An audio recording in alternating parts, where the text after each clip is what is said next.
Hello. So, so this is like I've been reading in Second Kings, and there's this one story, and it's very memorable because even when it's been like a really long time since reading it, I've always remembered it because it's kind of disturbing, right?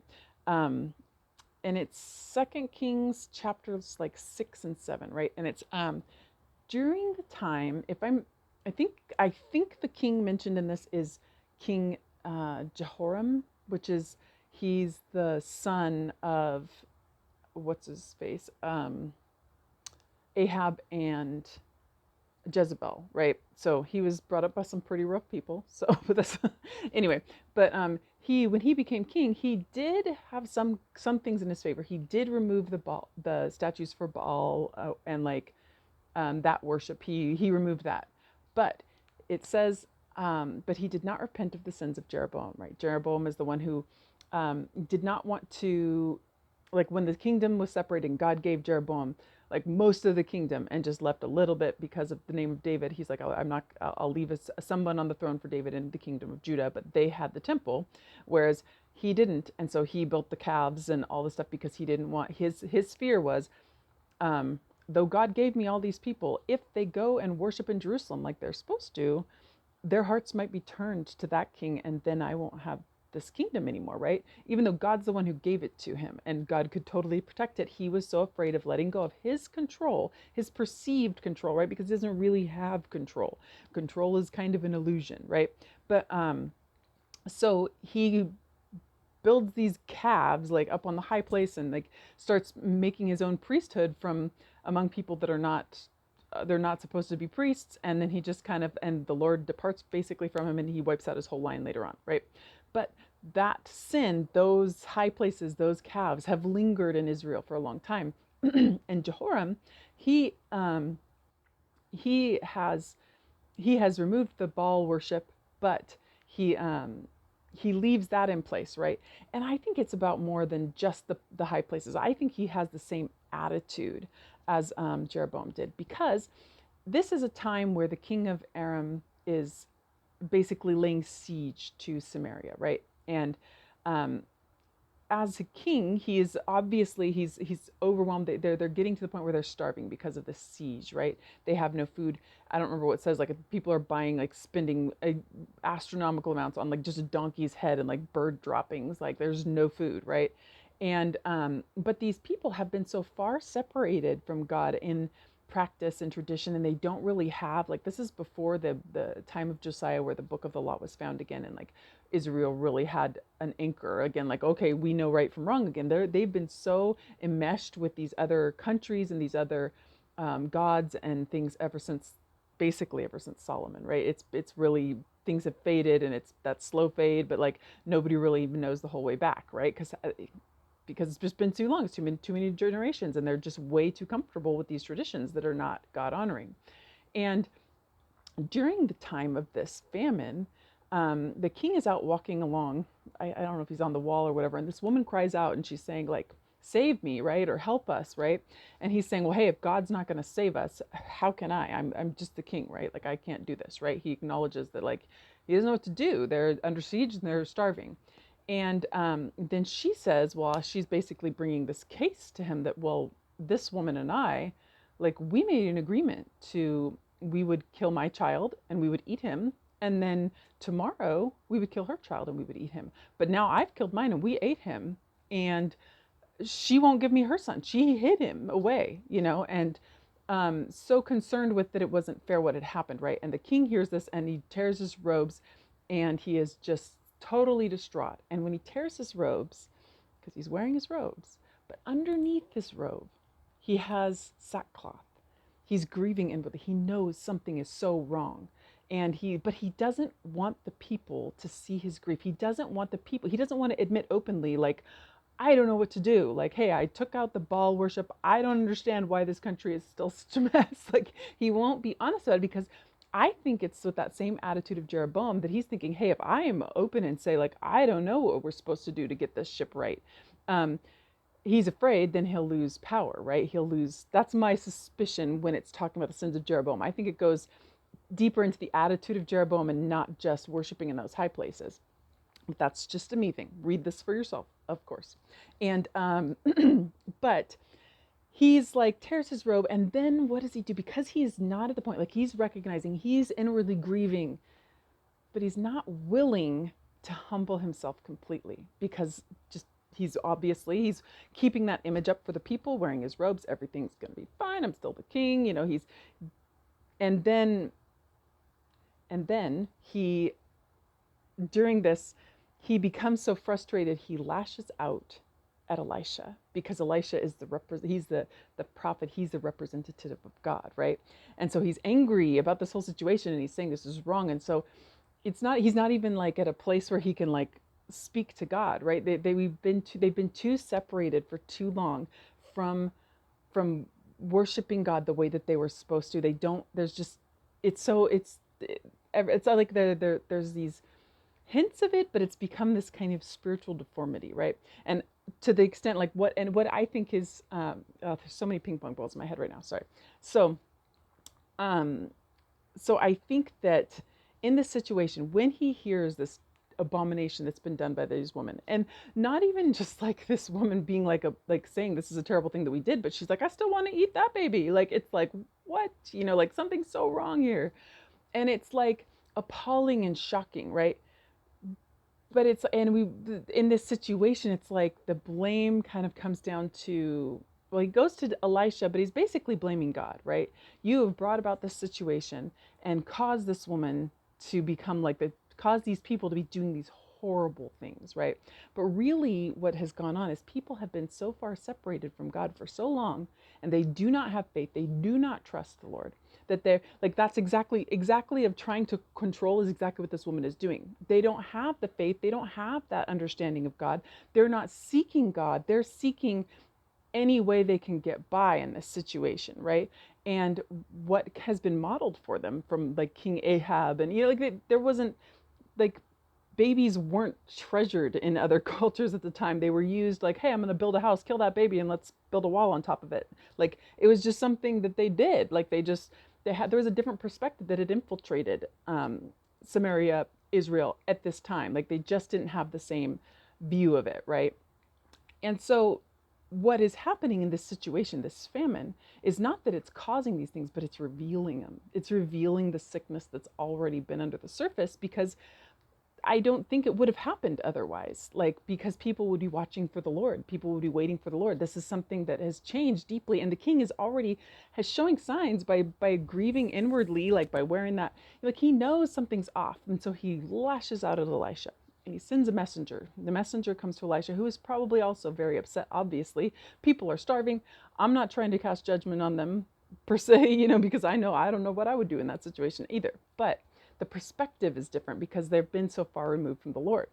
And so this servant goes to Elisha, and he basically is saying, like, he's kind of calling Elisha out about this whole thing, which they don't know.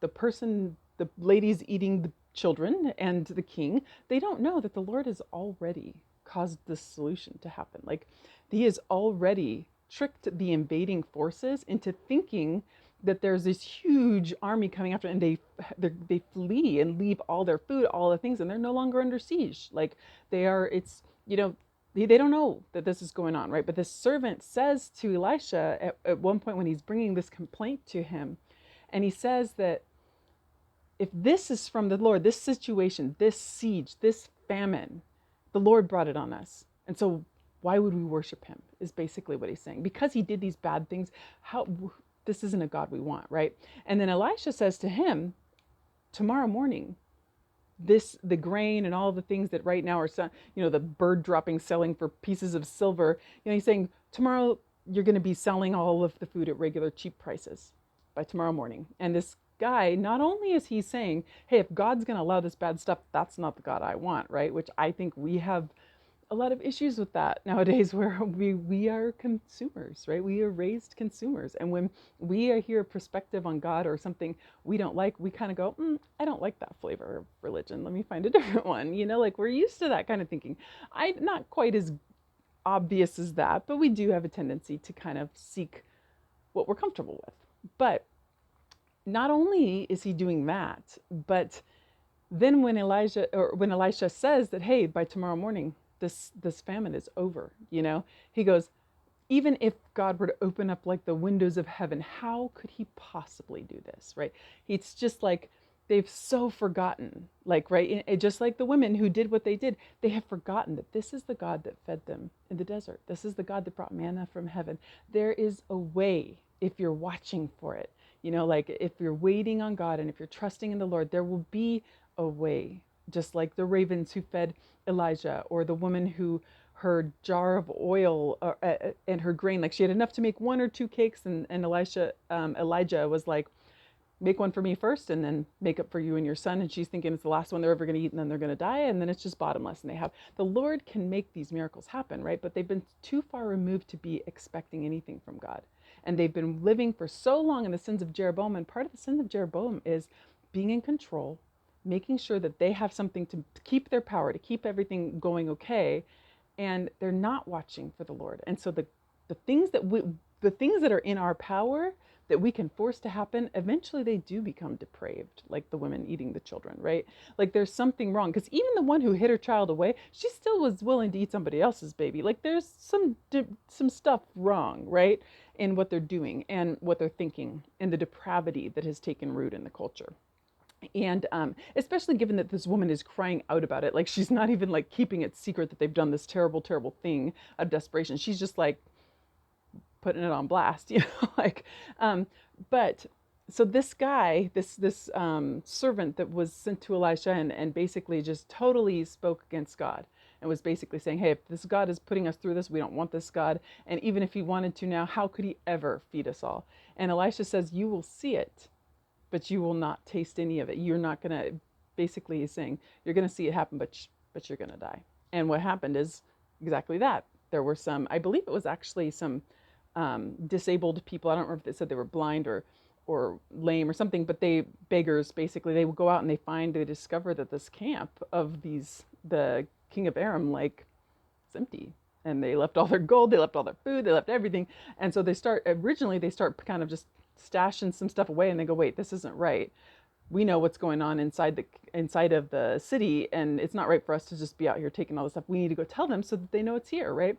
They go and report this, and the servant who doubted the Lord, gets trampled as all the people are coming out to, of these starving people coming out of, and they're finally being like the famine is relieved, right? And I just think the story has so much in it on that understanding of like, when we are trying to, like when we have drifted too far from some of the core things. And for me, I really feel like it really comes down to like scripture versus like church things versus traditions versus things. We can really become very comfortable, for one, just like in this culture, they became comfortable with things that are a little bit depraved because that's what they see all the time, right? And it might not always be obvious, but like when push comes to shove, like, I mean, for me, one of the things that was a rude awakening is I saw a real kind of frightening change in a lot of people during the time of COVID. Like, I just I couldn't believe what I saw in people, because there were so many people that before COVID happened, like they just seemed more at peace, all these, and then when COVID happened, it was just like, you see this ugly side of humanity that's like, oh wow, but it doesn't come out until we're desperate, until we're afraid, right?